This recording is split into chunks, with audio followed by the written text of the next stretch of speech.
what we are. So today I'm going to show you a picture of our toric field. So that top picture, as you can see, that's our toric field. How beautifully synchronized is that energy, just flowing up and down the central channel and around in that symmetrical way. So that's how it should look. And this is how it usually looks.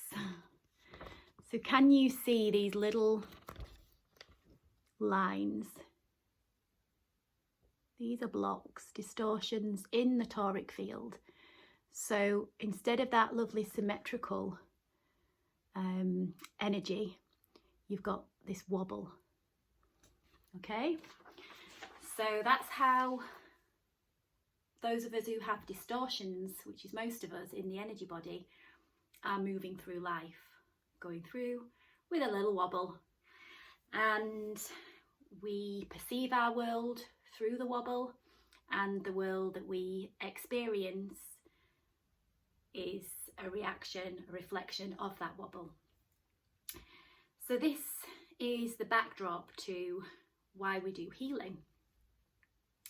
So imagine your energy body is like a stream of water, and the water's flowing, but every now and again there's like a tree trunk or a slab of stone or something, so the water has to kind of be around it, so kind of wobbling. Yeah, when we heal the body, heal ourselves through different modalities, which I'll go on to, we are trying to clear those blocks out of the stream so that the energy can move. The water stroke energy is moving without any distortion. So what we're trying to do is create space. Once that block's then removed, we create this space in the energy body for high frequency, high levels of consciousness and high frequency energy to move and flow with greater ease. In order to move that distortion, we have to do some work. So no amount of hands-on healing or energy, Reiki energy or anything like that, albeit very powerful modalities, they will never physically unblock the field. So there's two approaches to healing. The one that, well, I work with both, but the one that's getting a lot of attention at the moment is the feminine modality of healing, which works with the feminine energy, the Shakti. So the reason actually for recording this video is because it keeps coming up during energy coaching, and it came up at the weekend during Feminine Alchemy, with lots of people now having activations of Kundalini energy, which I'll explain a little bit more shortly. So in order to understand what that block is, we have to lean into it. And you'll have heard the phrase, feel it to heal it. We have to feel it. So there's no bypassing of what that distortion is. We have to go in, and this is work like shadow work, trauma work, spiritual balancing, inner child work. It's a gross purification through which allows this physical body to release energy.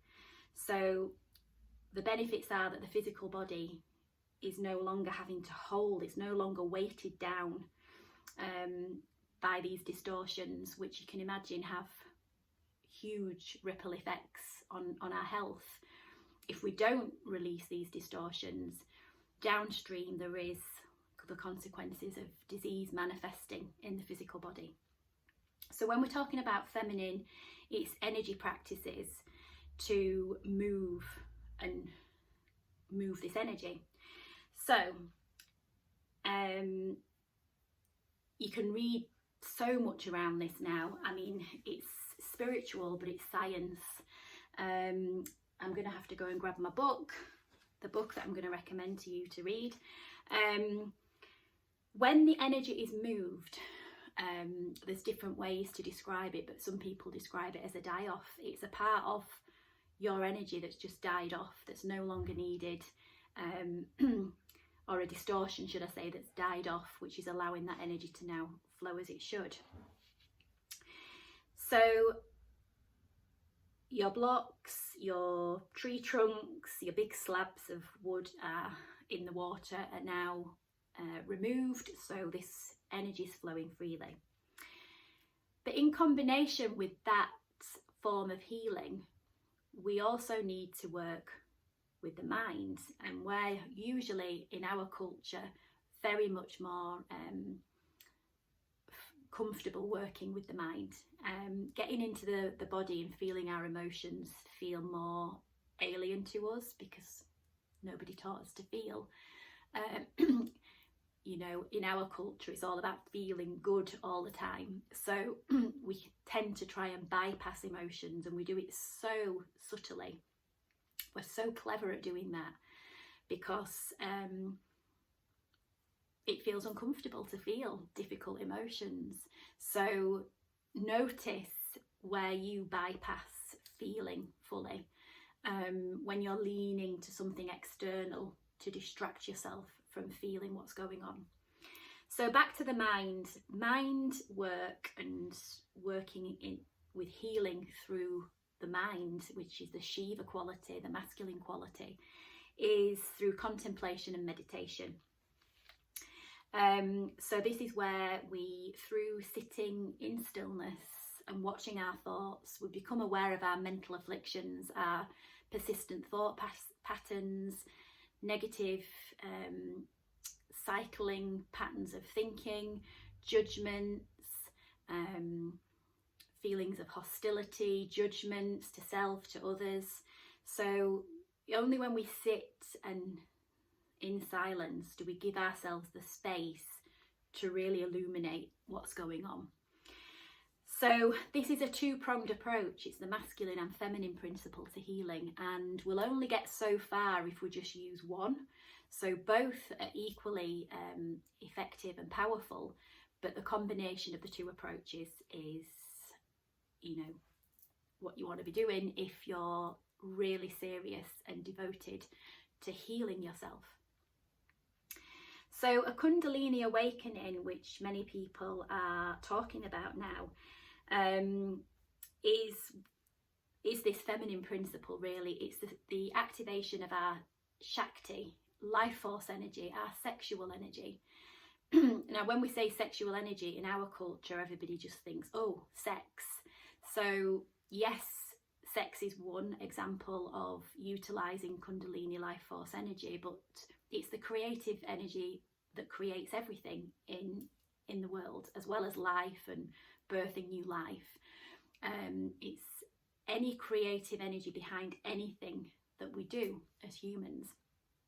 Human beings having, spiritual beings having a human experience, or energy beings channeling energy to create in this 3D human life. So again, understanding these distortions from a mind perspective is also really powerful. When we have Kundalini awakenings, it's usually because we've done a lot of contemplation, so we've become really aware of ourselves, of our inner way of being, the way that we perceive the world. We're aware of our own woundings and where we're out of balance. And because of this awakening at the crown chakra, we have this magnetic pull on the Shiva force, which is the Shakti life force, which starts to move. It has this magnetic pull towards Shiva. So as that energy moves through and it's like burning up everything in its path, it can cause symptoms, and people may experience a whole range of physical and mental symptoms of a Kundalini awakening.